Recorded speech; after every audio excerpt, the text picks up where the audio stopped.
பட்டாசு ஆலையில் வந்து வெறும் 150 ரூபா கூலிக்காக தன்னுடைய உயிரையும் பொருட்படுத்தாது உழைச்சிக்கிட்டு இருக்காங்க மக்கள்.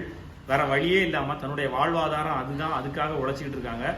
அந்த மக்களுக்கு வந்து விபத்துகள் ஏற்படுது, அவங்களுக்கு வந்து எதுவுமே கொடுக்கப்படுறது இல்லை. ஆனால் இந்த குடிகாரங்களுக்கு வந்து 10 லட்சம் ரூபா கொடுக்குறாங்களே, இது என்ன நியாயம்? அது மட்டும் இல்லாமல் இந்த சிவகாசி மக்களின் அவல நிலையை பற்றி யாருமே பேசுறதில்லை, இன்க்ளூடிங் மை லவ்வபிள் ராஜா அண்ணா ஆல்சோ அப்படின்னு வந்து பேசியிருந்தாரு. சகோதரரே, உங்கள்கிட்ட நான் மன்னிப்பு கேட்டுக்கிறேன்.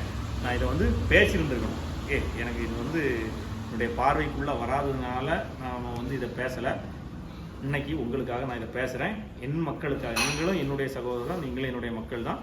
கண்டிப்பாக இதை நான் வந்து பேசுகிறேன். இதுக்கான ஒரு எனக்கு என் மைண்டில் என்ன தோணுதோ அதை பற்றி நான் சொல்கிறேன். ஓகேவா?